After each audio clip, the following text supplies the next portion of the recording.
representation letter itu dibuat oleh auditi sendiri gitu.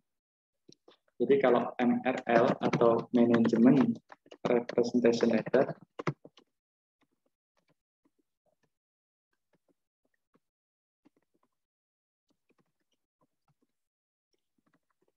ini surat pernyataan manajemen atau disebut juga dengan Statement of Responsibility ya. SOR, bahasa lainnya biasanya ada juga yang disebut dengan SOR, surat Statement of Responsibility atau surat pernyataan tanggung jawab manajemen. Tanggung jawab manajemen. Ini isinya apa? Isinya adalah semacam pernyataan bahwa seluruh laporan keuangan asersi itu sudah ditaati oleh manajemen. Jadi jangan terbalik ya antara manajemen letter dengan manajemen representation letter. Sekian UAS yang lalu ini keluar. Terus tadi yang kedua masalah pengakhiran ini yang keluar juga adalah opini audit dari mulai menanyakan apa jenis opini dan apa bedanya misalnya, kemudian kalau ada kasus satu masalah terus diberikan satu informasi, kita disuruh menentukan satu opininya, itu pernah juga keluar. Yang tadi juga saya sudah sampaikan merumuskan bentuk opini ya, merumuskan bentuk opini. Jadi mulai dari bentuk urutannya itu paragrafnya apa saja, paragraf opini bunyinya bagaimana, itu memang mau tidak mau harus dihafal dan sekaligus dimengerti ya, karena nanti setiap bentuk opini itu beda. Nanti untuk rincian atau bentuknya saya akan kirimkan SA-nya ya. Tolong Eko atau Dwi mengingatkan untuk ini mestinya di AKSK dosennya teman-teman sudah ngasih, tapi in case nanti teman-teman lupa naruhnya, ingetin saya untuk ngasih lagi. Secara konsep mungkin itu. Kita masih punya sebelum lanjut ada yang mau ditanyakan tentang beberapa konsep di penyelesaian audit. Jadi singkat cerita, setelah teman-teman menyelesaikan case demi case, fase demi fase, siklus demi siklus, pada ujungnya di penyelesaian audit ini adalah digabung gitu ya, digabung. Terus kayaknya di materi itu juga sudah ada ya subsequent event ya di bagian akhir. Saya tidak perlu terangkan lagi, tapi mungkin teman-teman yang perlu memahami adalah menerapkan konsep subsequent event yang ada di akuntansi dengan yang ada di audit gitu. Kapan itu menjadi tanggung jawabnya auditor, kapan itu menjadi tanggung jawabnya auditi. Intinya batasnya adalah pada saat issuing audit report ya. Pada saat audit report sudah dipublish, maka auditor sudah berlepas diri dari situ. Tapi kalau kan ada tanggal-tanggal ya yang di materi itu kan, batas dari tanggal kapan sampai tanggal kapan itu menjadi coverage, tanggal kapan sampai tanggal kapan itu menjadi tambahan prosedur gitu bahasanya, terutama pada saat auditor belum menerbitkan laporan. Tapi sekali sudah terbit laporan keuangannya, maka apapun yang terjadi sudah tidak menjadi tanggung jawab auditor lagi. Itu mungkin yang perlu juga dicatat oleh teman-teman adalah subsequent event ya. Mungkin bentuk-bentuk pertanyaan nanti coba saya carikan ya. Mudah-mudahan masih ketemu di soal-soal, tapi udah lama sih kalau yang subsequent ini. Ada yang mau menambahkan? Ada yang mau bertanya? Ada yang mau sharing tentang finishing audit ini? Oke.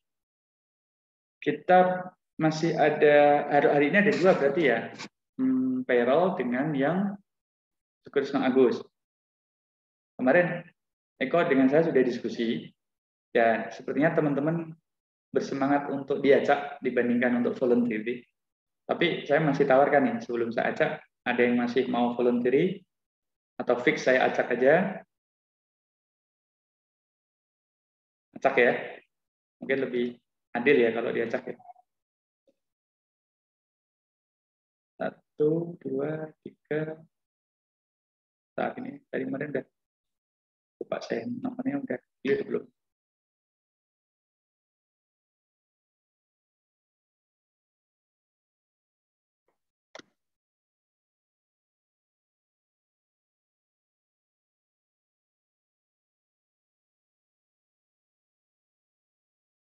Oke, ini sudah saya random ya, saya random lagi.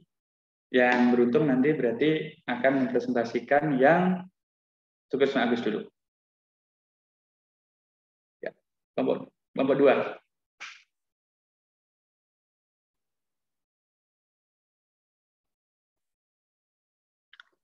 Setelah ini berarti kita masih random 1 kali lagi untuk yang payroll. Tapi otomatis kelompok 2 udah masuk ya, yang payroll berarti udah tidak dihitung. Silakan kelompok 2. Baik, mohon izin Pak. Tulang kelompoknya Eko. Ya, silakan Mas Eko.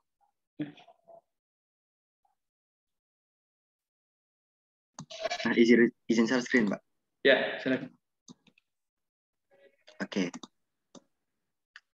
Sebelumnya selamat pagi Pak Tri yang terhormat, selamat pagi juga teman-teman semua. Assalamualaikum warahmatullahi wabarakatuh. Salam sejahtera bagi kita semua. Om Swastiastu, Namo Buddhaya, salam kebajikan.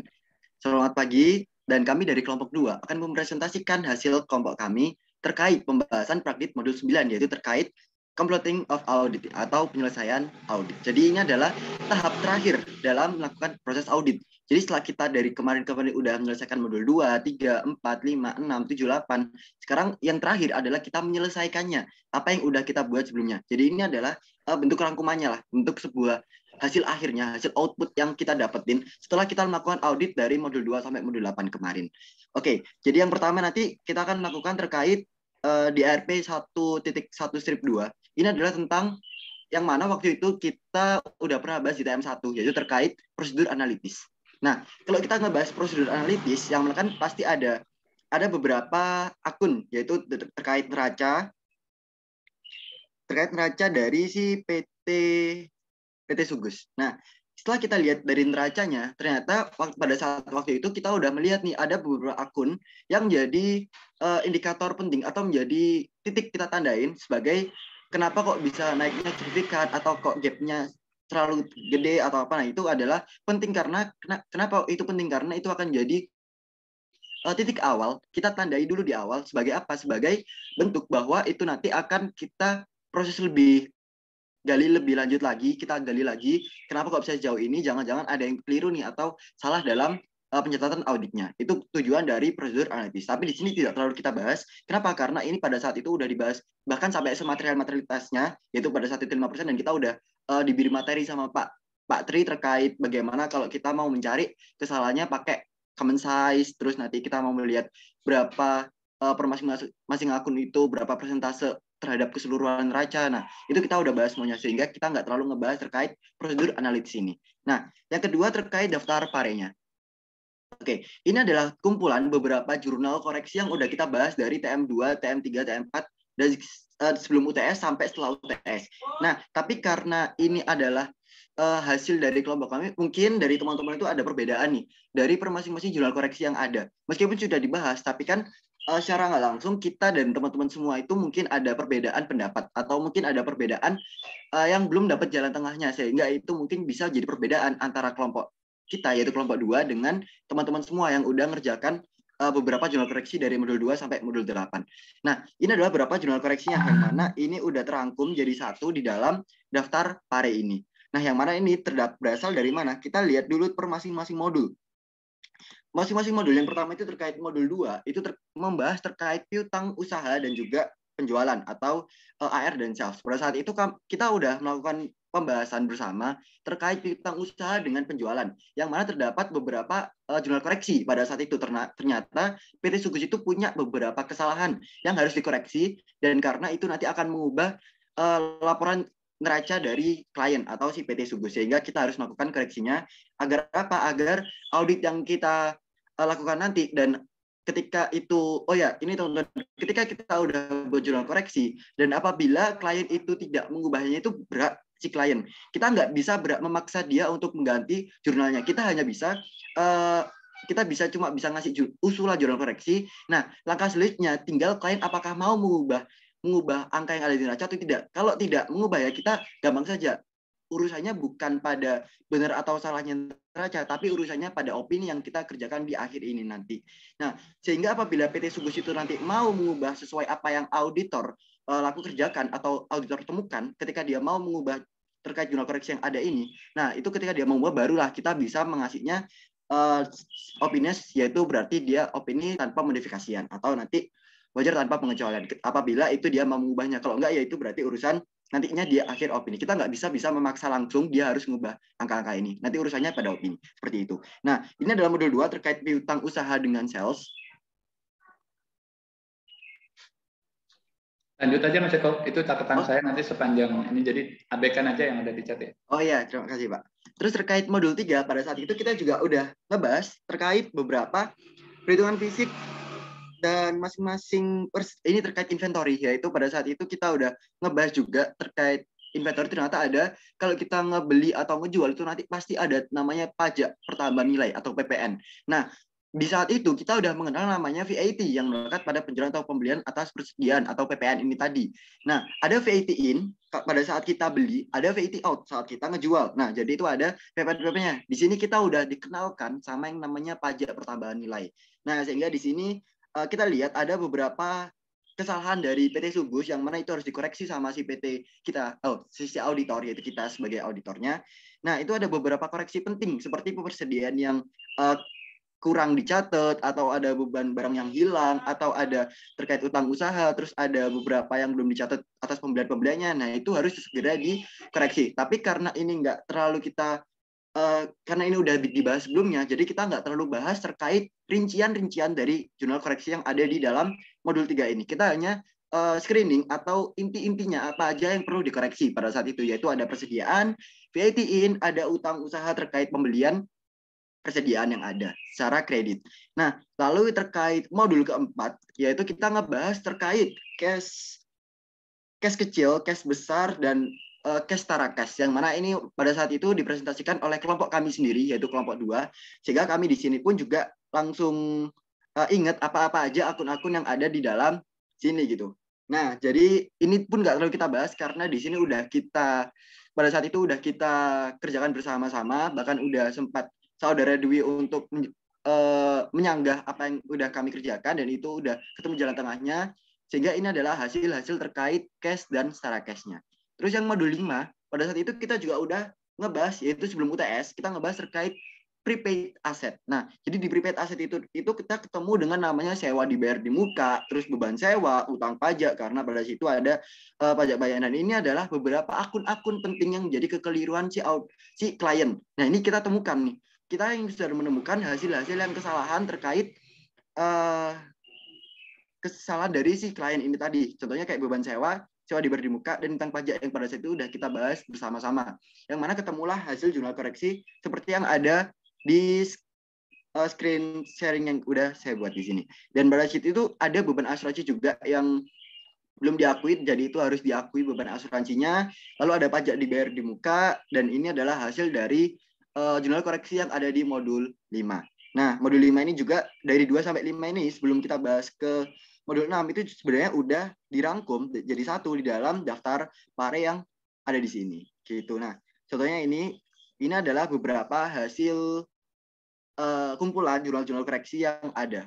Nah, contoh saya asumsikan satu, yaitu di modul 4, karena pada situ adalah kelompok kami yang presentasi. Jadi pada situ kami udah membuat seperti adanya kas kecil pada bidang pegawai 70.000, terus kas besar pada saat itu hanya mengakui adanya surat-surat berharga saja, terus ada terkait rekonsiliasi bank, terus ada rekonsiliasi bank lagi, terus terkait Bank Lopo, terus ada penyusunan harga pasar terkait penjualan harga saham dan kenaikan harga saham, terkait adjustment fair value-nya. Nah, ini adalah beberapa contoh yang udah kita rangkum dalam satu daftar pare.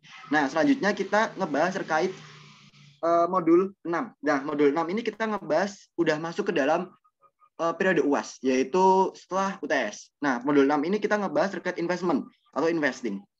Dalam modul 6 kemarin, kita udah berdiskusi bersama, mendapatkan hasil akhirnya bahwa ada beberapa jurnal-jurnal yang klien itu ternyata salah dalam melakukan jurnalnya. Seperti yang pertama terkait investasi pada cost PT POH, investasi equity pada PT Pilot, yang mana itu terkait dengan uang muka pembelian gedungnya. Nah, lalu yang kedua terkait jurnal koreksi terkait piutang dividen, lalu ada pendapatan dividen. Nah, namanya investasi, kita itu biasanya dalam investasi itu dikenal adanya 2 akun yang menjadi pokok permasalahan, yaitu dividen terkait kalau dividen itu ada perbedaan dalam cost method maupun equity method.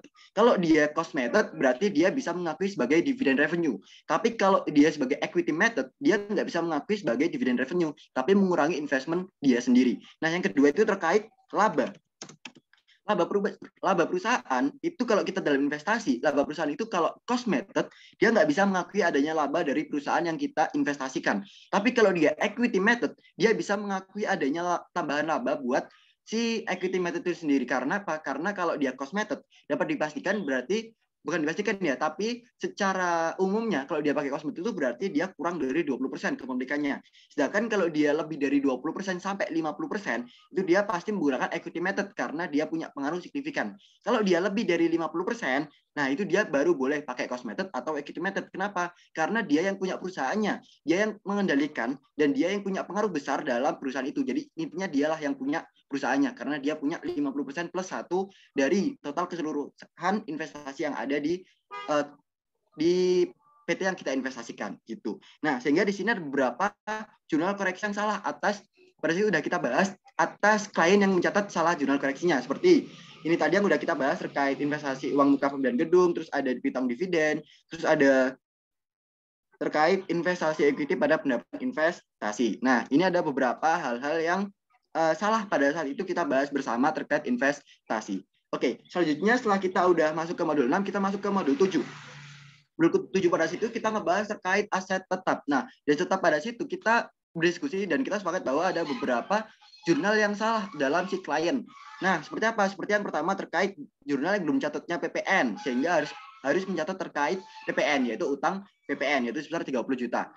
Terus yang kedua terkait truk Mitsubishi yang pada situ sudah kita bahas, dan saat itu klien salah mencatat terkait jurnalnya adalah kendaraan motor pada Bank Lopo yang seharusnya itu sebagaimana terlampir pada screen yang ada di layar ini. Nah, ini adalah beberapa hal-hal yang keliru sih pada klien, tapi di sini kita lagi-lagi kita nggak terlalu ngebahas terkait jurnal koreksinya. Kenapa? Karena ini udah dibahas oleh kelompok sebelumnya di TM sebelumnya, sehingga di sini kita hanya screen saja apa-apa akun penting yang salah dalam jurnal modul ini. Jadi di sini ada terkait bangunan prasarana, karena ini kan masuk aset tetap. Jadi kita nyatetnya, kita mencari kekeliruan-kekeliruan yang ada di dalam aset tetap, kayak bangunan prasarana, terus ada kendaraan bermotor, terus ada akumulasi-akumulasinya. Oh ya teman-teman, terkait aset tetap, itu ada beberapa akun penting yang biasanya dijadikan dicari permasalahannya, yaitu yang pertama aset tetap, yang kedua adalah akumulasi penyusutannya. Nah, ini biasanya jadi dua KKA yang berbeda. Cross kerja auditnya itu berbeda. Jadi kayak ada dua sporting schedule yang berbeda gitu. Kenapa? Karena itu adalah akun-akun yang jadi dua akun yang berbeda. Ada aset tetap, ada akumulasinya. Jadi itu kita harus nyari dulu berapa aset tetap seharusnya dan berapa akumulasi penyusutan yang seharusnya juga. Nah, jadi setelah kita udah dapetin dua-duanya ini, barulah kita bisa menyatukannya dalam kertas kerja audit yang utama atau lead schedule. Nah, jadi dalam aset tetap itu ada dua inilah yang penting kita harus kerjakan besok di UAS. Jadi kalau misal itu keluar di case UAS besok, ini penting kita cari keduanya, nggak cuma aset tetapnya doang. Nggak cuma berapa nilai akhirnya aset tetap. Kenapa? Karena dalam neraca, dalam SFB itu ada terdapat dua akun, yaitu aset tetap dan akumulasi penyusutan. Gitu. Jadi kita harus mencatat kedua-duanya. Kita harus mencari kesalahan atas keduanya. Betul nggak sih si klien itu, apakah metodenya pakai straight line, ataukah pakai double declining balance, ataukah apa? Nah, itu kita harus tahu metodenya. Dan kita harus tahu bagaimana cara bisa mengatasi terkait akumulasi penyusutan tersebut. Gitu. Nah, lalu di situ juga kita mengenal adanya, ketemu namanya leasing terkait sewanya. Nah, di sini ada bunga-bunga, terus ada situ udah kita bahas bersama terkait leasingnya, yaitu ada ROU aset yang pada situ udah kita bahas terkait uang sewa pembiayaannya. Nah, ini adalah beberapa akun-akun jurnal koreksi yang terdapat di dalam modul 7 saat itu yang ngebahas terkait pembiayaan atau leasing yang udah kita bahas. Yang mana ini sebenarnya udah kita pelajari dalam AKM semester 4 kalau nggak salah, itu terkait leasing. Ada lease, ada lessor. Nah, seperti itu. Jadi ini nggak perlu kita bahas karena udah dibahas oleh kelompok sebelumnya juga.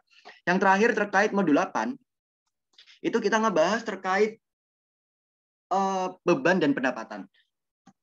Nah, terkait beban dan pendapatan ini ada beberapa jurnal koreksi yang ketemu, yang ditentukan oleh kelompoknya si Dwi. Ingat banget tuh, kenapa kelompoknya Dwi? Karena dia adalah kelompok terakhir yang maju, yaitu kelompoknya si Dwi, Novinda, dan Rizky Kaloko. Oke, nah di situ ada beberapa jurnal pendapatan dan beban. Namun pada saat itu pada saat itu Pak Tri nanyakan kepada kelompok kami beda atau enggak. Nah, tapi pada situ kami bingung dengan jawabannya. Kenapa? Karena pada situ jawaban dari Dwi dan kita itu sepertinya sangat beda jauh gitu. Sehingga kita bilang jawab tidak itu kayak merasa ragu karena ada beberapa dari jawaban statement Dwi itu yang bisa dibenarkan. Sehingga kami ketika bilang tidak itu kayak merasa bingung tidaknya itu di mana, iyanya itu di mana. Karena pada situ emang dari format pengerjaannya berbeda, terus pengerjaan PPH-nya itu berbeda, terus terkait PPH 23-nya itu berbeda, terkait PPH badan, terus PPH 21 sampai PPH 23 sampai 25 atau 29 itu juga berbeda. Nah, ternyata pada saat setelah itu kami menyadari ternyata ada perbedaan di dalam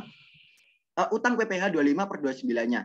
Yang mana ini menjadi perbedaan antara kelompok kami dengan pembahasan dari kelompok yang sebelumnya dikerjakan sama si kelompoknya si Dwi. Seperti itu. Nah, jadi ada perbedaan di dalam yang udah kami tandai warna kuning seperti ini, yaitu utang pajak PPH 25 atau 29 yang ada di kelompok kami. Terus untuk lain-lainnya mungkin ini bisa sama, namun ada beberapa yang berbeda karena apa yang jawaban berbeda? Karena perbedaan tersebut berasal dari pendapatan yang dari awalnya aja udah berbeda. Dari modul 2, salesnya itu udah berbeda. Yang mana di neraca itu udah jadi nggak balance antara pajak yang harus dipotong sama yang lebih dipotong. Sehingga ada lebih dipotong sebesar 291.000. Nah, mungkin ini ada perbedaan buat teman-teman semua terkait hal ini. Tapi sebenarnya itu nggak jadi masalah. Karena dalam audit itu bukan tentang ilmu saintek yang harus benar secara pasti, tapi itu terkait intuisi dari si auditor itu sendiri.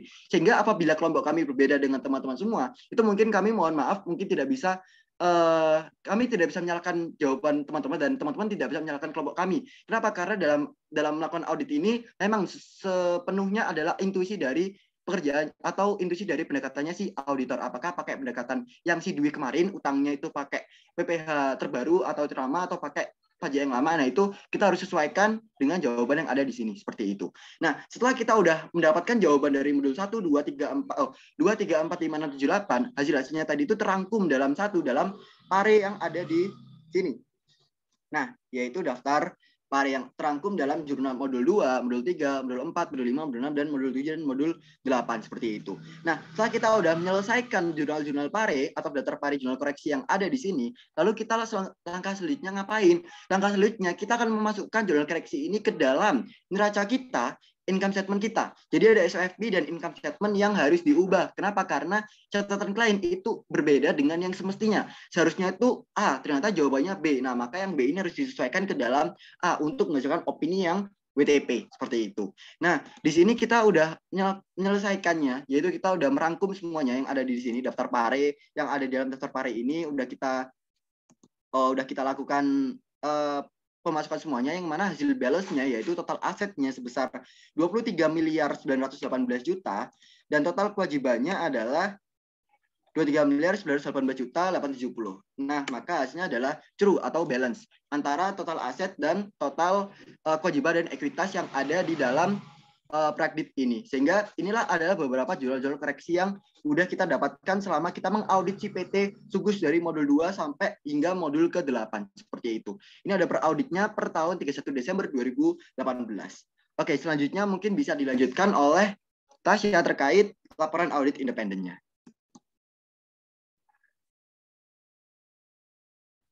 Baik, untuk laporan audit independen, sebelumnya di sini ada beberapa struktur yang harus terangkum semua dalam satu laporan, yaitu ada kop surat, judul, pihak yang dituju, kemudian paragraf pendahuluan, tanggung jawab manajemen, tanggung jawab auditor, paragraf yang menunjukkan bahwa auditor bekerja sesuai SOP, dan paragraf opini.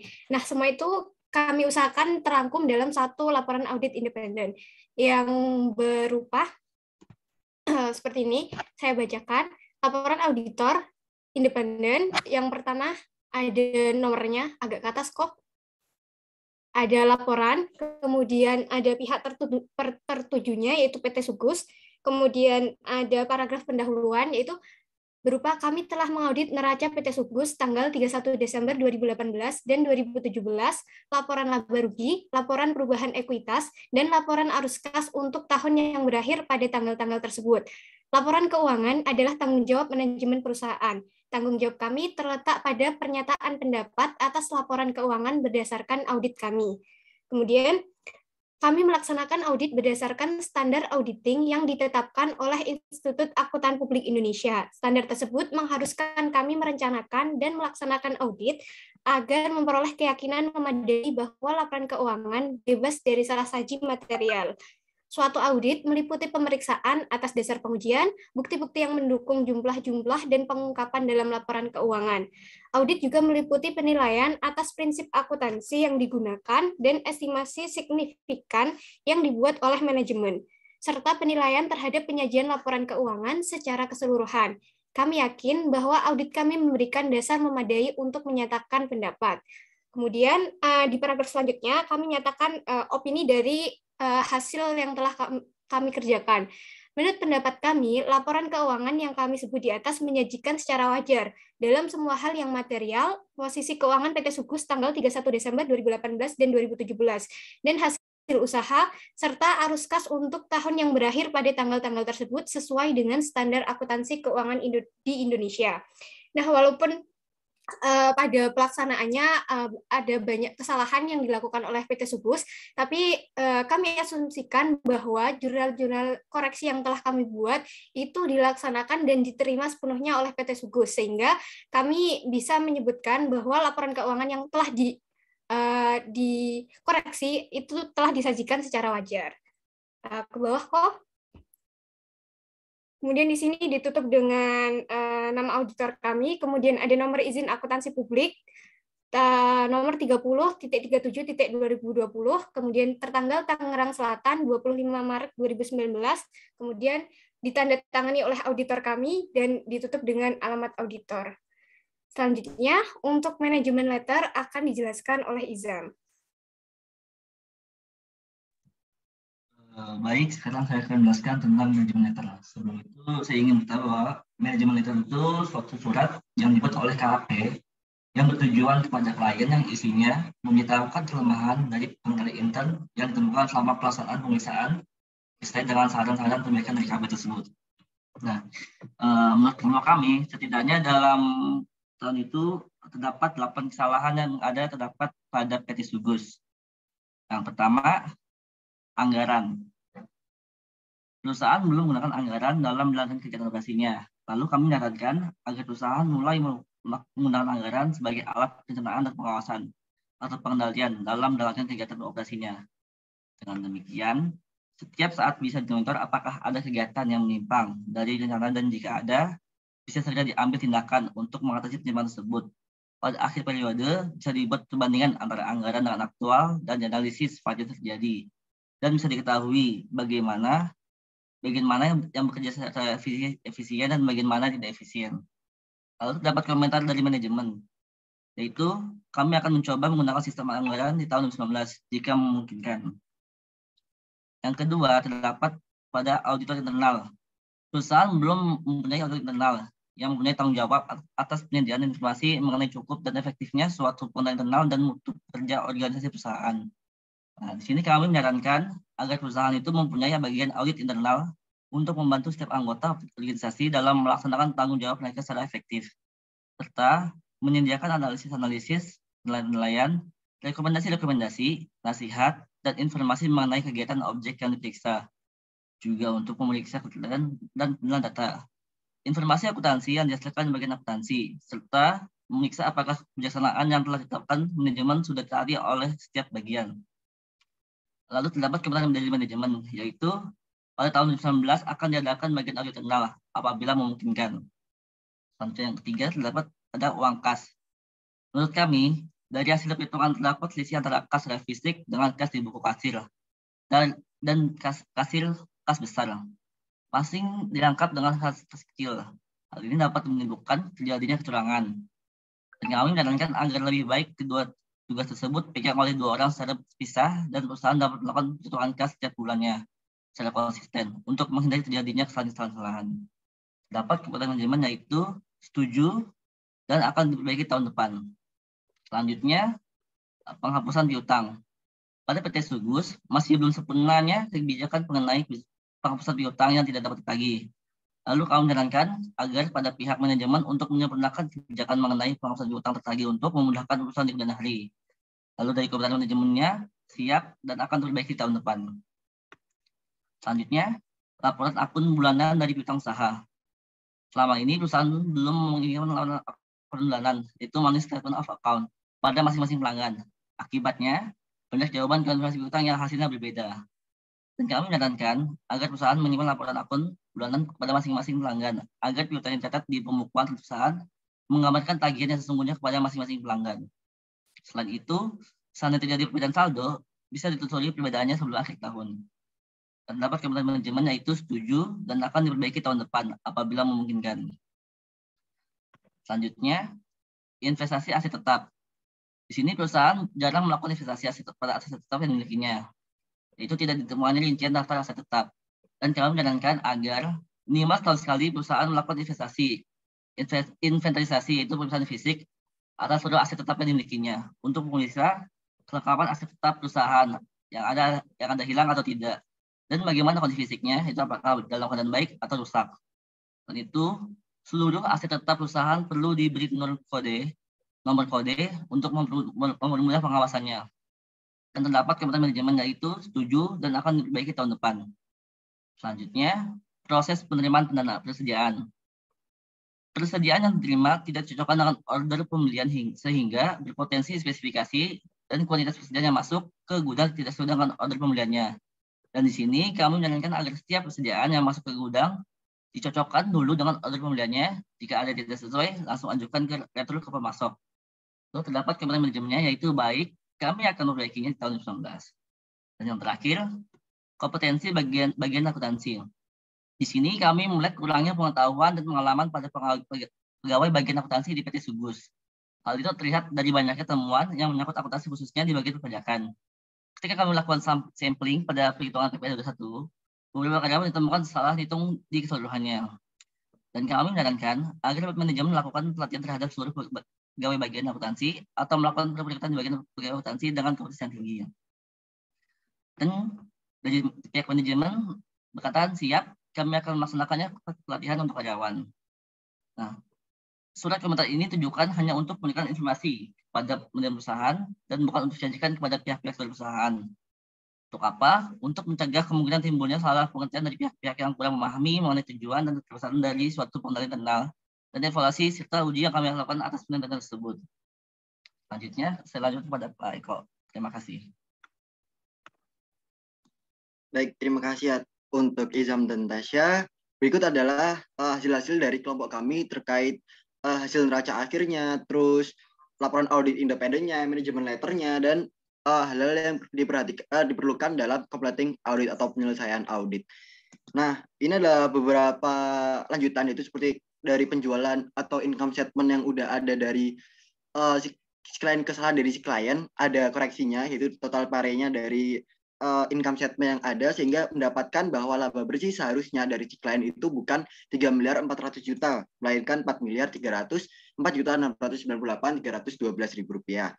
Nah, lalu berikut adalah terkait return earning yang di awal tahun itu sebesar 6.674, terus ada laba tahun berjalan itu sebesar yang seharusnya itu 4.304, namun klien salah mencatatnya sebesar 3.455, sehingga harus disesuaikan ke dalam laba tahun berjalan yang udah diaudit sama si auditor, yaitu sebesar 4.304.000.000 ini. Nah, maka dapatlah hasil akhir bahwa RE akhir tahun yaitu sebesar 10.979.623.000 rupiah, yang mana ini nanti akan masuk ke dalam total ekuitas yang ada. Baik teman-teman dan Pak Tri yang terhormat, berikut adalah hasil dari kelompok 2. Kurang lebihnya kami mohon maaf. Kita tutup. Wassalamualaikum warahmatullahi wabarakatuh. Waalaikumsalam warahmatullahi wabarakatuh. Terima kasih, kita berikan applause kepada kelompok 2. Jadi flow-nya sudah digambarkan ya teman-teman, dari mulai prosedur analitis. Mungkin tadi sedikit menambahkan ya, kelompok 2 untuk yang prosedur analitis itu kemarin kan sudah di awal sudah kita bahas ya. Tadi minta tolong dibuka. Tadi Eko juga sudah menjelaskan selain naik turun antar tahun, tolong juga bisa ditambahkan persentase per audit per akun dibandingkan dengan total kelompok akun ya. Misalnya kelas lancar itu persentase kas, dibuka yang Excel tadi aja.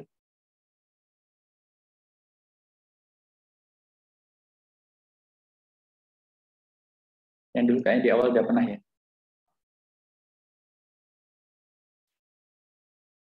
Nah, yang ini, yang persentase dari sisi kelompok akun ke total akun. Ini untuk melihat berapa besaran atau berapa kontribusi masing-masing akun terhadap total keseluruhannya ya. Kenapa? Karena kalau kita hanya melihat naik turun saja kadang bias ya. Misalnya yang saldo akun sebelumnya tidak material, sementara saldo tahun berjalan material, tapi dibandingkan akun yang lain sebenarnya jumlah ini tidak begitu material, kita akan fokus di kolom G itu, misal untuk yang biaya yang masih harus dibayar.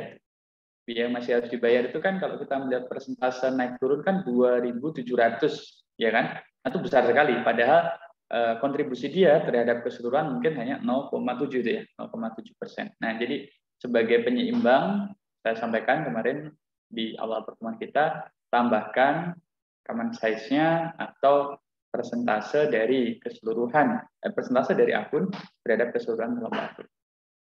Kembali ke presentasi.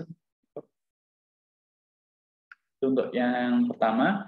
Yang kedua untuk daftar pare, memang tadi sudah disampaikan ya, dan saya sendiri sudah berkali-kali menyampaikan permohonan maaf ya, di level Dosping sendiri kita belum menyepakati adanya satu suggested solution yang sama gitu ya.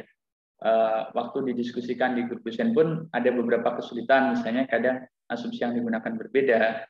Kemudian saya juga sudah sempat menghubungi penerbit, yang di awal dulu saya menghubungi penerbit ini, kalau ada saya mau beli gitu. Kalau di Arens itu kan dia menyediakan suggested solution-nya ya. Jadi kita bisa beli buku yang terpisah untuk melihat sebenarnya ini sudut pandangnya si pembuat soal atau si pengarang yang mana gitu. Itu kita bisa beli kalau di Arens Lookback, tapi yang ini nggak ada. Jadi apa yang terjadi ya, saya sekali lagi bertahun-tahun, tidak hanya tahun ini, menekankan ke teman-teman yang penting dipahami flow-nya. Jadi saldo akhir yang ada di Labaruki maupun di neraca tidak menjadi acuan penilaian gitu. Kalau pada saat praktikumnya di penugasan ya. Jadi kemarin beberapa kali kan kita jangankan antar kelas ya, satu kelas kadang antar kelompok saja sudah beda. Tapi ya balik lagi, karena kita tidak di situasi yang nyata, maka agak sulit memang bagi kita untuk membuat satu kesepakatan yang firm itu terhadap jurnal-jurnal yang ada di sini. Jadi sekali lagi yang terpenting adalah teman-teman memahami prosesnya. Next, setelah daftar pare tadi apa? Daftar pare tadi intinya mengkonsolidasikan ya semua, pindahkan ke sini, ke Labaruki, ke neraca, kemudian A31, A32 masih lanjutannya ya.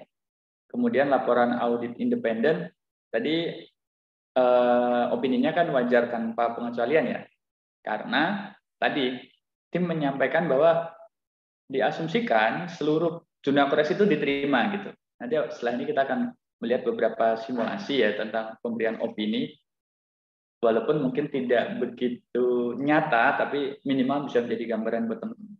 Nah, di sini terlepas berbagai koreksi yang sudah kita buat dari modul 1 sampai dengan modul 6, yang ditekankan adalah auditi menerima koreksi itu gitu. Sehingga apa? Ya seluruh permasalahan menjadi ibaratnya menjadi gugur. Tidak ada yang perlu didiskusikan lebih lanjut untuk menjadi pengecualian. Nah, asumsi ini sekali lagi membuat kelompok penyaji memberikan opini wajar tanpa pengecualian. Kalau saya ditanya, apakah bisa Pak opininya tidak WTP? Ya bisa aja. Kalau kita sudah punya standing point bahwa misalnya ada jurnal koreksi yang ditolak dan itu material. Next, manajemen letter.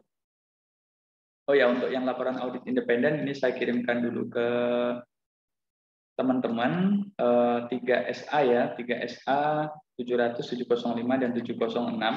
Nanti terutama yang 706 juga dibaca terkait dengan simulasi tugas kita berikutnya untuk paragraf penekanan satu hal dan penekanan hal lainnya. Dulu sudah dibahas juga di AKSK mestinya, perbedaan keduanya. Saya lagi nyari PPT-nya, kalau nanti teman-teman ada, mungkin bisa dikirim balik di grup atau kirim balik. Karena laptop saya barusan saya kosongin ya. PPT pengantar AKSK pertama kali, bukan yang ARMS yang dibuat oleh Pak Zef kalau nggak salah. Itu PPT hasil diskusi dengan dosen. Next untuk manajemen letter, nah tadi saya lupa menambahkan. Ini kan ada manajemen letter teman-teman yang sudah disampaikan. Nanti setelah ini saya berikan yang contoh manajemen representation letter ya. Ketika saya tanya dulu, apa sih fungsi manajemen letter kira-kira?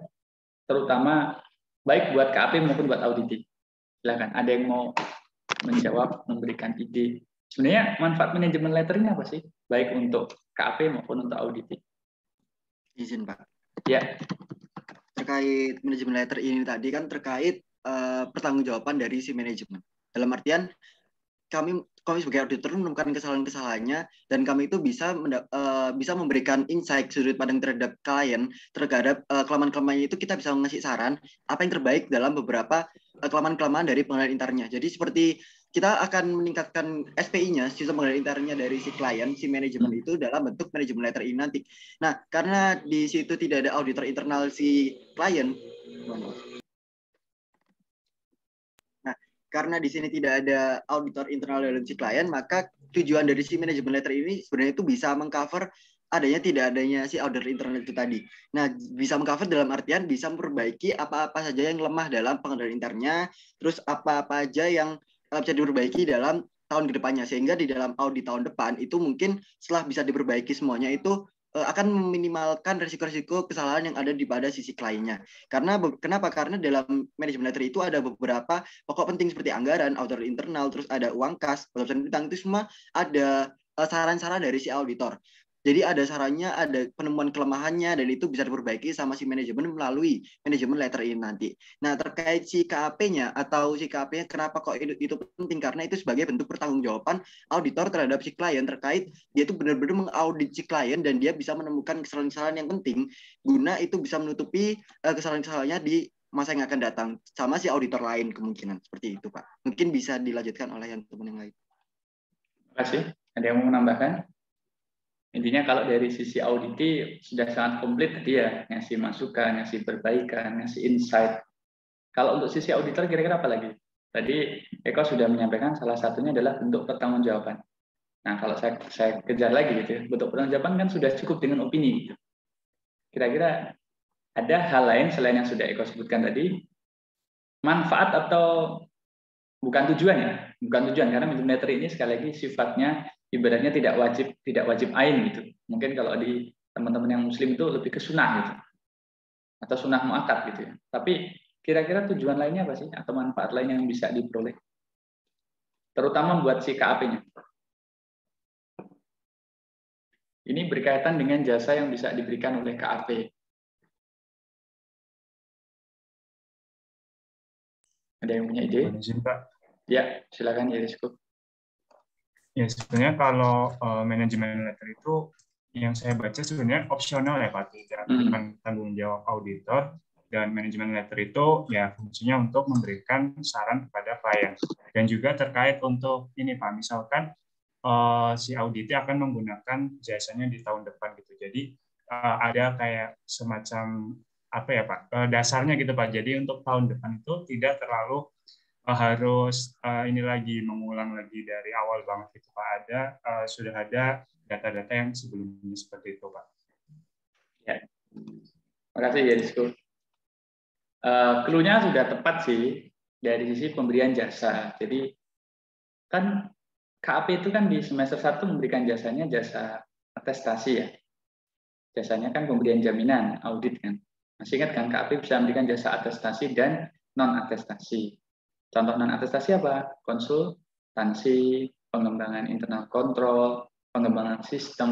Nah, tadi kelompok 2 tadi sudah menyajikan nih manajemen letternya ke bawah, tolong kasih contoh 2 atau 3 poin manajemen letter. Terus ke bawah lagi,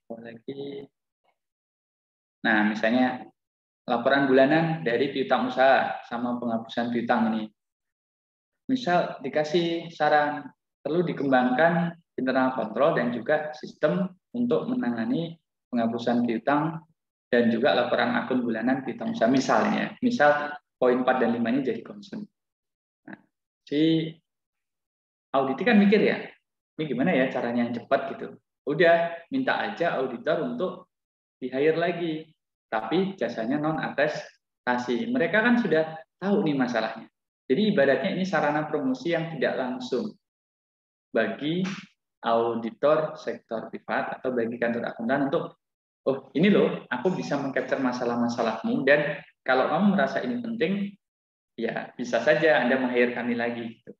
Kan akuntan tidak boleh mempromosikan diri ya, seperti lawyer ya, tidak boleh pasang banner, tidak boleh ngasih surat. Kan bolehnya kan mereferensikan rekan sejawat ya, tapi kalau pasang banner, Anda butuh jasa audit, hubungin kami, itu nggak boleh.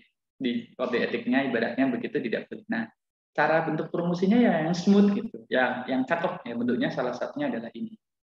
Jadi kalau misalnya teman-teman melihat di luar sana pun banyak ya KP besar yang sering mengisi, selain itu pro bono memang bentuk pengabdian mereka kepada masyarakat, ngisi seminar, ngisi training, menjadi sponsorship acara mahasiswa, itu juga sekaligus bentuk marketing gitu, yang sekali lagi tidak melanggar kode etik. Ini saya memandangnya positif ya, tolong jangan salah tangkap bahwa ini memandangnya sangat positif. Berbeda dengan kami di sektor publik, kami nggak perlu promosi.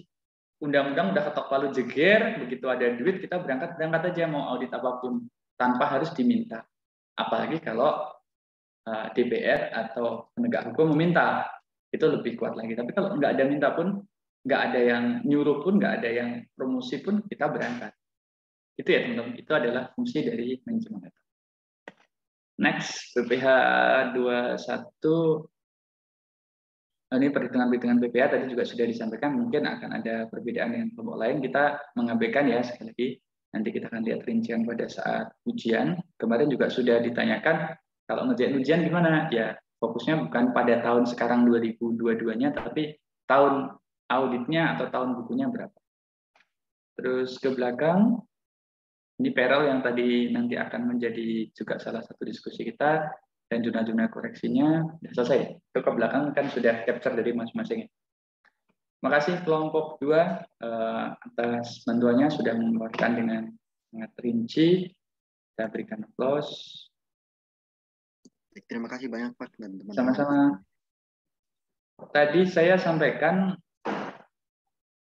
ini kalau dulu sudah pernah saya gambarkan atau dosen lain gambarkan, mungkin saya mengingatkan lagi konsep ini ya.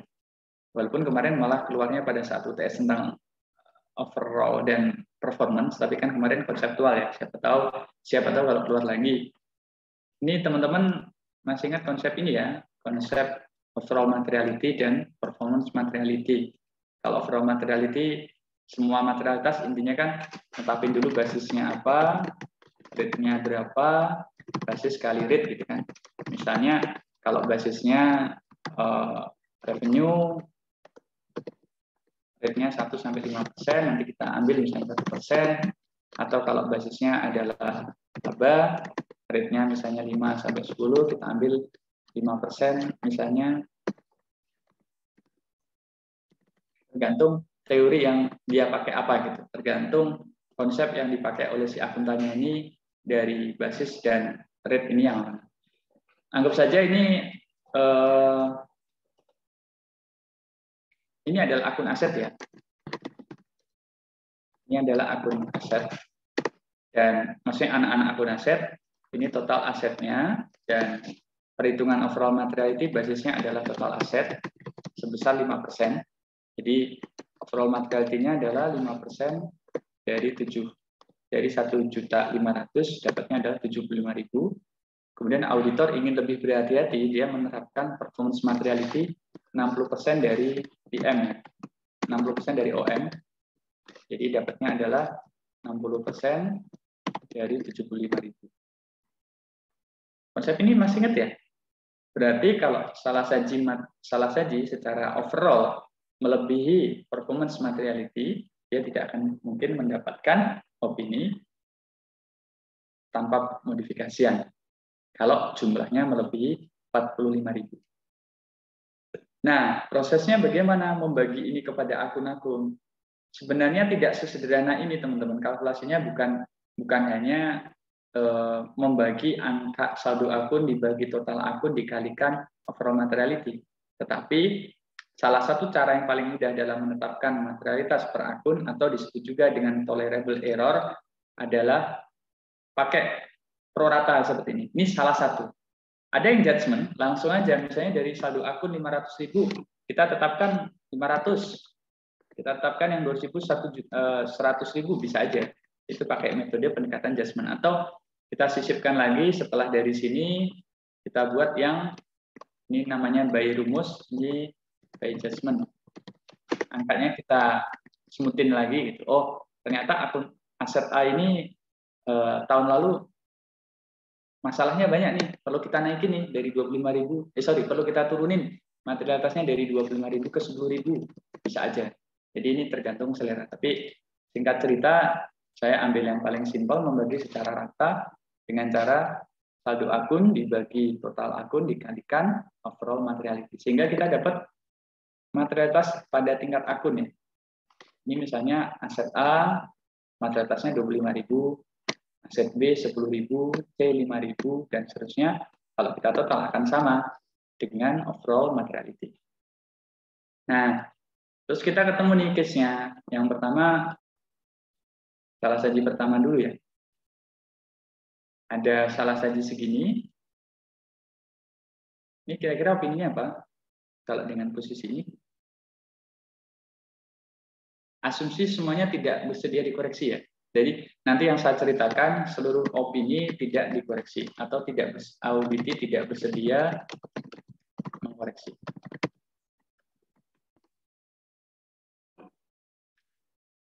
Opininya apa yang ini? Boleh chat saja.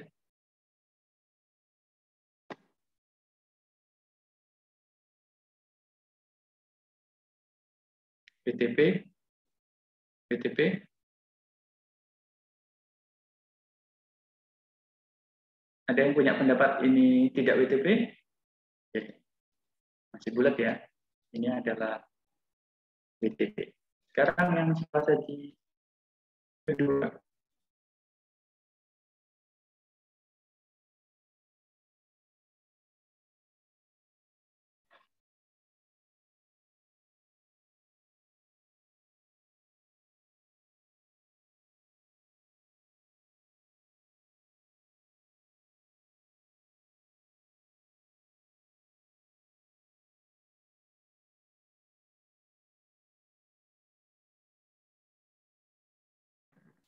Bentar ya, maaf saya kepental.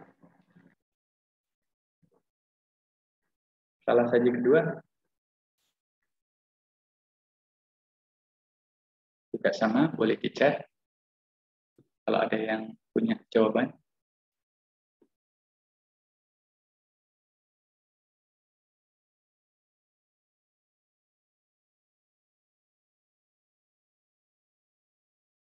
WDP, WDPC, WDPC. Ya. WDP, kalau WDP ulang, terus Asia disebutkan pada akun apanya. Kan kalau suara saya masih kedengaran nggak? Masih, Pak. Masih, Pak. Bentar, saya stop dulu ya. Soalnya kepental-pental barusan. Kalau WDP, sekali lagi jangan lupa disebutkan WDP pada akun X-nya, akun Z-nya, biar lebih jelas.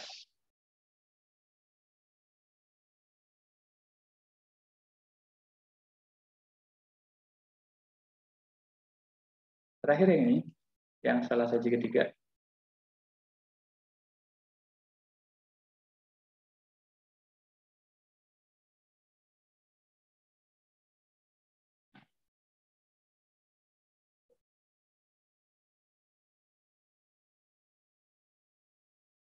Kira-kira dengan kondisi seperti ini, apakah dia masih bisa mendapatkan non-modifikasian atau dia harus mendapatkan modifikasian?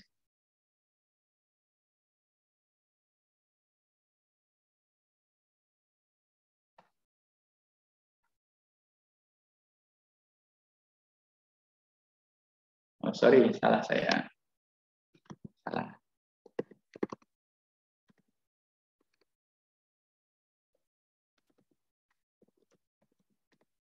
Ini deh. Maaf ya, Dwi sama Rosintan abaikan yang sebelumnya.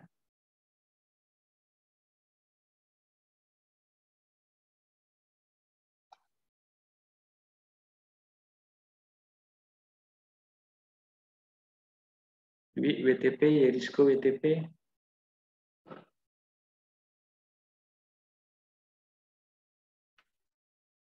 Sepakat WTP?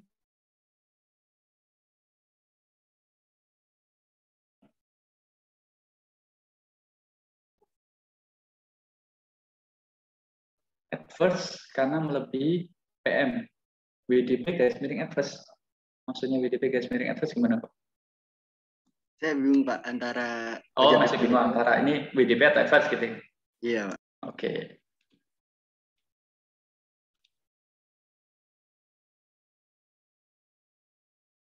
Adverse, Rizky. Saya ada lagi? Ada yang punya pendapat? Disclaimer? Saya disclaimer, Pak, terhadap jawaban ini. Jadi saya tidak mau menjawab pertanyaan Bapak, saya disclaimer aja. Ya, yang tepat adalah adverse, teman-teman ya. Ingat kembali konsep performance materiality. Konsep performance materiality adalah konsep ketika auditor berhati-hati terhadap salah saji yang sifatnya kumulatif. Ingat, tadi mungkin teman-teman yang berpendapat ini WTP melihatnya ke overall materiality. Kalau dia tidak menerapkan konsep performance, misalnya saya hapus ini berarti benar. Ini adalah WTP. 46.000-nya langsung dibandingkan ke 75.000 yang OM ini. Ini kan OM-nya 75.000, overall salah sajinya 46.000. Tapi begitu dia menerapkan konsep performance materiality, maka angka 46.000 ini menjadi concern bagi auditor karena dia menganggap salah saji secara kumulatif sudah material, melebihi performance materiality. Dan performanya berapa? Ya dia bisa judgment. Yang penting biasanya performance itu 50% ke atas biasanya ya. Hampir tidak mungkin performance itu 40%, 30% gitu. Biasanya startingnya itu antara 50, 60, 70, 80 biasanya. Dan di berbagai teori sekali lagi juga tidak pernah menyebut angka spesifiknya eksak harus sekian, nggak ada. Jadi biasanya range-nya sekian sampai sekian. Yang paling sering dipakai itu biasanya antara 60 sampai 80. Nah, karena ini ada angka 46.000 yang sudah melebihi 45.000, ini menjadi adverse. Sekali lagi karena dia menerapkan performance materiality. Apakah ada pertanyaan sampai di sini? Izin bertanya, Pak. Ya, silakan. Kedua nanti Rizky ya, setelah Rizky. Ya, untuk pemberian opini terkait dengan WDP atau adverse itu, Pak, itu berapa ya, Pak? Batas salah saji untuk menjadi WDP atau adverse itu batas akunnya itu ada berapa, Pak? Maksudnya berapa akun jumlah akunnya? Ya, per akun yang bisa dikatakan WDP atau adverse. Oh, kalau dari sisi akunnya nggak ada Rizka. Mau 1, mau 2, even dia misalnya pun ekstrim 1 gitu ya, ekstrim 1, tetapi salah saji yang 1 ini sudah melebihi materialitas pada tingkat akun, dia sudah bisa menjadi WDP. Begitu juga dengan adverse. Kalau adverse tadi yang kita lihat kan kumulatif terhadap overall materiality atau performance materiality kalau dia menerapkan performance-nya. Kalau misalnya di jumlah dia secara total melebihi jumlah overall materiality, berapapun akunnya, maka itu akan menjadi adverse. Nah, akun adverse, opini adverse itu jarang sejauh yang saya alami ya, jarang muncul dari kumulatif akun yang sangat banyak itu. Jadi misal nih kita ngaudit 20 akun gitu. 5 akunnya ini salah sajinya material, tidak bisa dikoreksi, dan pada akhirnya dari 5 akun aja udah ngelebihi overall materiality. Maka itu sudah bisa naik langsung menjadi adverse, meskipun dia hanya 5 dari 20 akun. Jadi secara akun jumlahnya tidak menjadi concern, yang menjadi concern adalah berapa salah sajinya. Sepanjang salah sajinya sudah melebihi materialitas pada tingkat akun, berarti dia opininya akan WDP, dan sepanjang kumulatif salah sajinya sudah melebihi materialitas pada tingkat overall materiality, maka dia sudah menjadi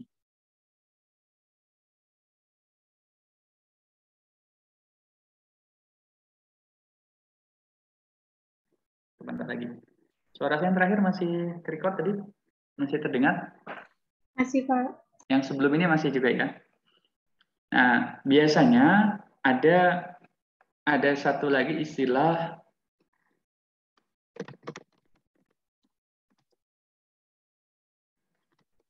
material dan pervasif. Kalau di istilah audit, pervasiveness.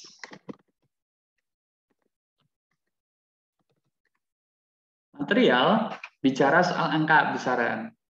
Jadi kalau tadi bicara kembali ke pertanyaannya Rizka, kalau opini wajar dengan pengecualian itu statusnya adalah material. Dampak, ada nilai yang besar salah satunya. Nah, kalau sudah seperti yang ini tadi, yang salah saji ketiga ini pervasif nih namanya. Disebut pervasif itu apa? Dampaknya luas.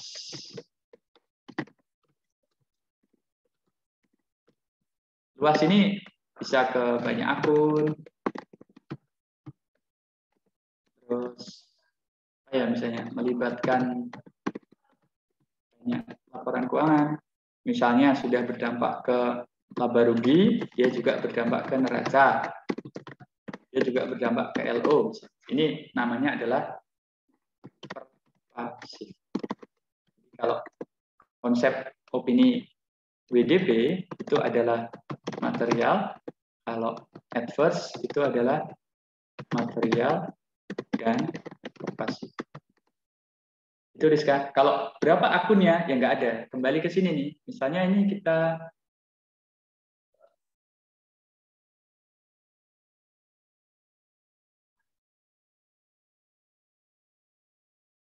kembali ke salah saji 2 ya. Ini taruhlah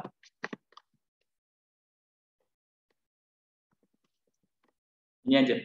Kira-kira udah bisa menjadi WDP belum? Teman-teman.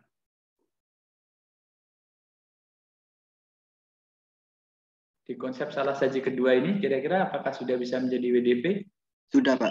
Sudah. Walaupun ini cuma satu, tapi yang dilihat adalah ininya. Nih, kan ini 50.000. Tolerable error-nya cuma 20.000. Yang lain misalnya nggak ada salah saji nih, ekstrim ya, walaupun jarang sih. Biasanya tetap ada salah saji, tapi mungkin bisa dikoreksi. Gitu. Begitu Rizka, kalau belum clear bisa ditanyakan ulang. Misal salah sajinya itu tipis-tipis, masih di bawah tipis. TM. Di bawah TM? Ya, misal 5 dari 10 material salah saji, tapi masih di bawah PM sama OM. Itu bagaimana? Gini aja. Dari angka ini, coba Rizka sebutin salah sajinya berapa?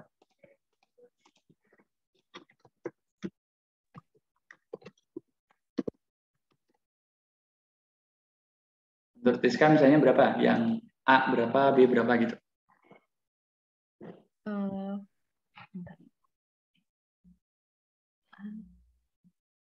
30.000 ya?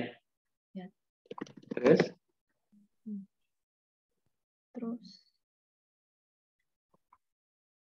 nggak ada, Pak. Sisanya 0? Ya. Ke bawah ini 0 ya? Iya. Oh, sama aja seperti ini tadi, tapi misalnya ini 21.000 gitu ya? Sama kan? Kan kalau Rizka tadi di sini 30.000 ya?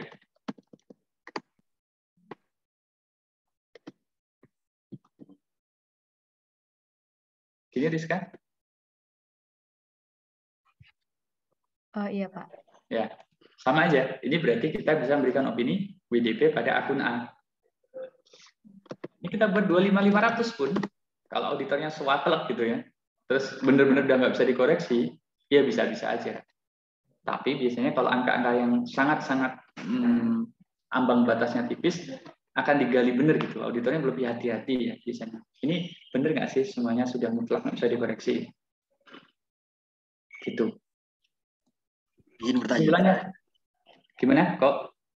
Apabila misal Pak itu 25.500, terus yang B itu 10.500, yang C itu 5.500, apakah itu WDP atau adverse ya Pak? Yang C berapa? Yang C 5.500. Ini? Iya Pak. Masih kurang dari angka 45.000. Ya, tapi banyak akun yang salah, Pak. Kita tambahin lagi gitu, yang ini misalnya 15.500, Pak. Oh, terlalu banyak. Enggak, kalau sampai di sini, ini udah jelas WDP. Karena kan 41-nya belum lewati 45.000. Tapi kalau ini kita tambah 5.000 aja gitu.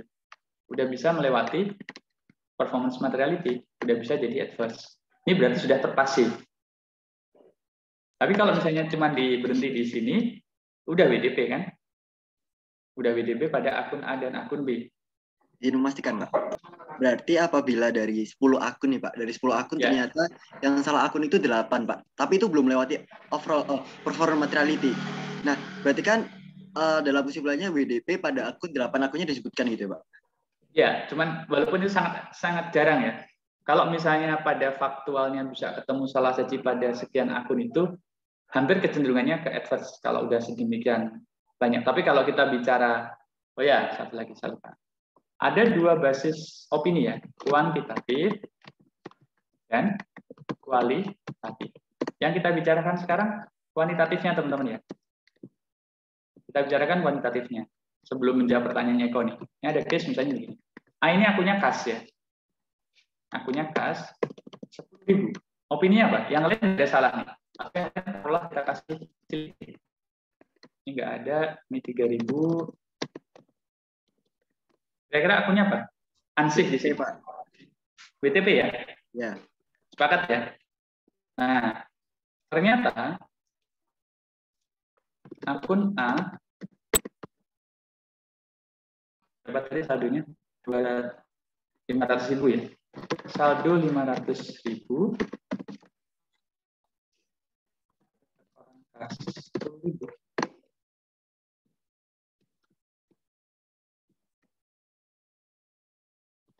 Ternyata auditor ketemu case ini gitu.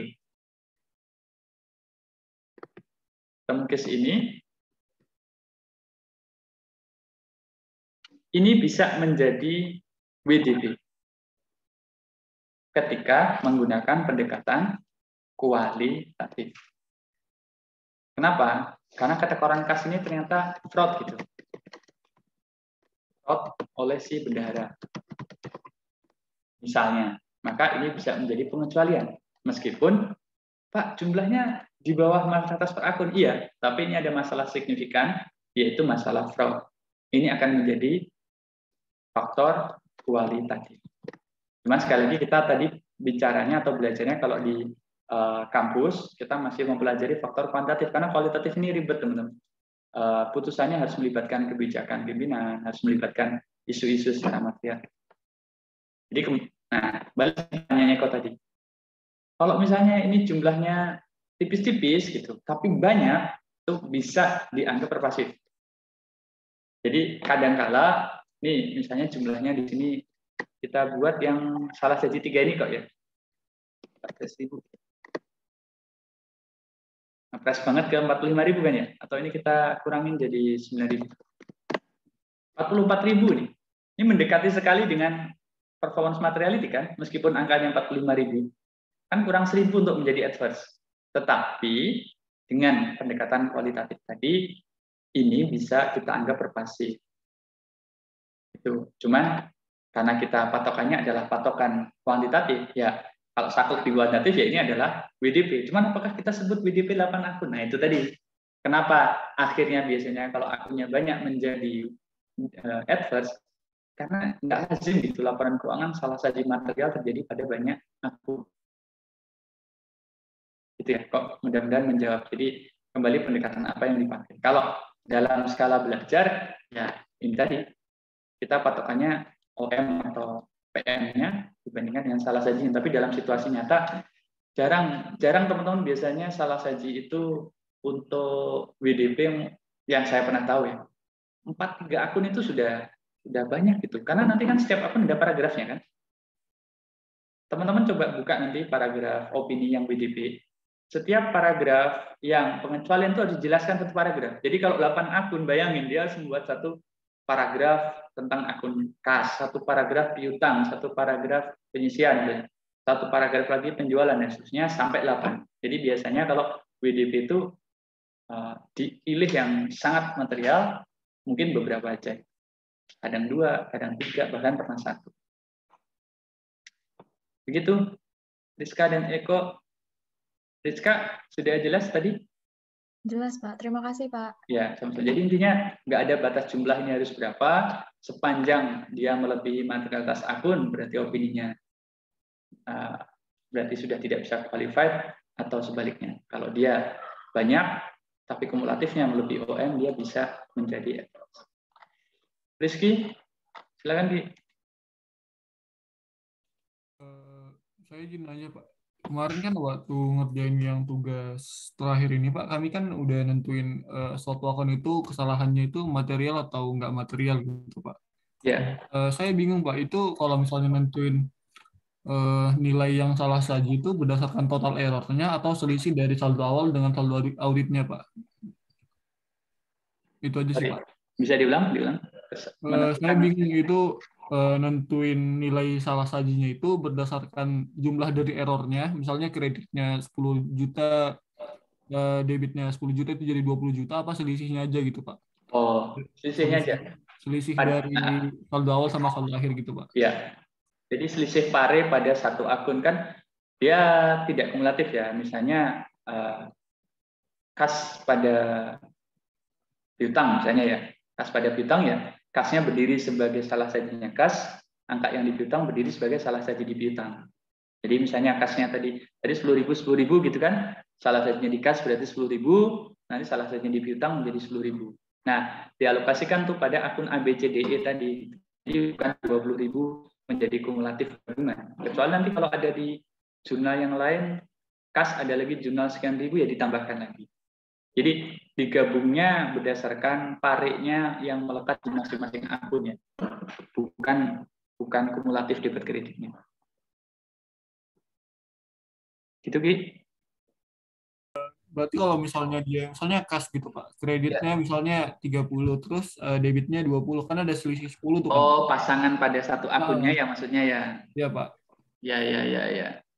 Itu sebentar, saya ingat-ingat dulu. Asumsinya kalau tidak bisa dikoreksi, kayaknya nilai mutlak ya, betul. Kayaknya gabungan itu.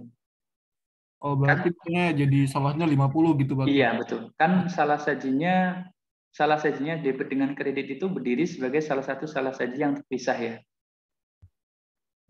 Bentar. Ini menarik pertanyaannya. Saya belum pernah ketemu case yang murni begitu sih selama ini.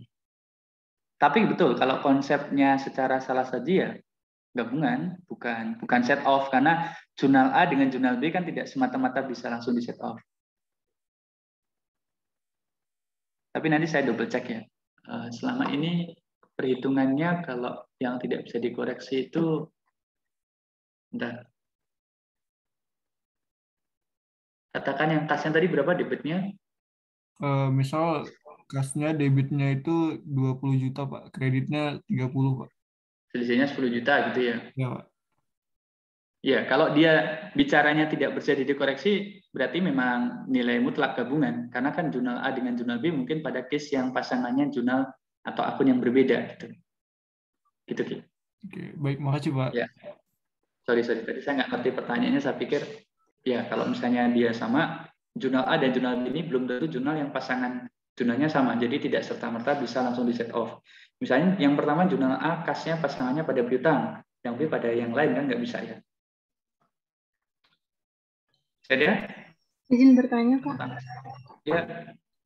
Saya mau nanya yang terkait yang presentasi kelompok Eko Pak yang bagian A21. Untuk A21 ya? Iya Pak.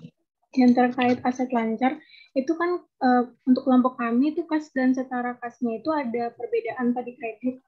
Ada perbedaan 90 juta mungkin sama kelompok Eko itu penambahan dari modul 8. Jadi di per auditnya itu kami dapat kasnya itu negatif Pak, negatif 38 juta sekian. Nah jadi saya mau nanya Pak, misalnya kalau kasnya itu negatif itu apa tanggapan dari auditor itu ya Pak? Bagaimana, misalnya apa yang dilakukan? Tanya bagus Intan. Ini juga terjadi di kelompok kelas sebelah yang kemarin modul 8 ya. Secara real harusnya nggak negatif ya, Rosintan ya. Ini kayaknya kita ada yang salah entah di bagian mana. Kemarin saya sudah cek yang tempatnya Dwi juga tidak negatif ya. Terlepas kemarin ada perbedaan cara ngitung di pajaknya. Tapi kalau misalnya di situasi nyata, gimana kalau kas negatif ya berarti kan ketekoran kas ya. Ketekoran kas kan berarti harus diganti oleh siapa? Ya sesuai dengan SOP manajemen. Apakah oleh bendahara, oleh kasir, atau berjenjang, istilahnya kalau berjenjang itu tanggung renteng gitu. Ada persentase top manajemen sekian persen, di bagian itu misalnya kepala bagiannya sekian, anggotanya sekian. Saya pernah cerita kemarin di salah satu minimarket kan dibagi sama-sama ya, dibagi sama-sama sekian, angkanya dibagi rata, atau yang bagian mandornya atau koordinatornya biasanya lebih sedikit gitu. Tapi sebenarnya pada modul ini harusnya tidak ada minus, tapi ini saya juga ketemu minus yang di kelompok sebelah kemarin. Lagi saya minta terakhir, kemungkinan ada jurnal kita yang tidak tepat kalau misalnya sampai minus. Situasinya ini idealnya tidak minus. Tapi kembali, kalau pertanyaannya gimana auditor menemukan kasus minus yang saya ceritakan waktu itu, saya lagi ngaudit bersama teman-teman di salah satu Pemkap di Provinsi Jambi. Kita ketemu kasnya tekor gitu. Ya kita investigasi ujungnya ketekoran 900 juta itu ada di mana ya ketemu. Terus sudah proses hukum kayaknya. Maksudnya sudah putusannya udah lama inkrah gitu. Saya juga sempat datang ke pengadilannya, diminta mengembalikan. Tapi karena yang bersangkutan kayaknya 2 orang ini, saya lupa ya mengembalikannya penuh atau tidak. Kalau di sektor publik, pengembalian tindak pidana tidak serta-merta menghilangkan tuntutan pidananya. Ini yang membedakan dengan sektor privat. Anggap nih, kalau di PT Sugus ini, berapa tadi Intan tekornya? 38 juta, Pak. Nah, anggaplah 38 juta gitu ya. Ketemu ternyata dia fraud gitu oleh si bendahara. Kalau di sektor privat, jarang sekali ini dibawa ke ranah hukum. Jadi cuma dibilang, berdasarkan cerita teman-teman saya yang di sektor privat, udah kembaliin, terus kamu saya pecat, atau kamu mengundurkan diri atau saya pecat. Kenapa? Kalau ini diproses ke hukum, biasanya si entitas akan keluar uang lebih banyak ya, akan keluar untuk proses pengadilan, cari lawyer, biaya wirawiri transportasi, belum lagi nama baiknya dipertaruhkan kan. Kalau di sektor publik, pendekatan penyelesaiannya adalah hukum. Jadi kalau di sektor privat, sepanjang kerugiannya segera dikembalikan, paling dia dipecat. Tapi asumsi kalau tadi tindak pidana, tapi bisa saja kan tidak. Permasalahannya bukan tidak pidana, hanya sekedar salah hitung sehingga perlu dicek ulang, atau memang kecurian, bisa aja kasnya kecurian. Tapi sekali lagi situasi normalnya untuk case ini harusnya tidak minus gitu. Di modul-modul sebelumnya kasnya selalu positif. Saya kemarin juga masih penasaran, cuman belum sempat nyariin secara rinci, belum sempat saja. Cuman saya seingat saya di modul 1, modul 2 itu semua akunnya normal sih, berakhirnya normal. Baik-baik saja, hubungannya baik, tidak ada pertikaian, damai-damai lah gitu. Kalau sampai ada minus mungkin kita perlu cek ya. Tapi case ini tidak hanya terjadi di kelompoknya Intan. Di kelas sebelah kemarin presentasi juga minus. Itu Intan. Baik Pak, izin konfirmasi berarti kalau misalnya untuk yang sektor privat itu pihak dari perusahaannya itu misalnya karyawannya itu mengembalikan uang atau dipecat ya Pak. Kalau misalnya di sektor publiknya itu masuk ke pidana ya Pak. Ya, kecenderungannya begitu ya. Ini tidak mutlak tapi kecenderungannya begitu. Masih ingat kasus Malindadi? IMD? Ya, tahu, Ada yang tahu kasus Malindadi? Ya Allah. Ntar di googling ya, terus saya kasih dulu ini. Jadi Ibu Malindadi itu adalah akun representatif yang ada di satu bank, sebut saja Bank C. Ini ibunya udah sangat senior, terus dia sebenarnya nggak pakai bobol ya. Kata-kata membobol ini terlalu canggih gitu rasanya. Ini nggak ada pembobolan sama sekali. Jadi misalnya, Dwi bisa di stop recordnya.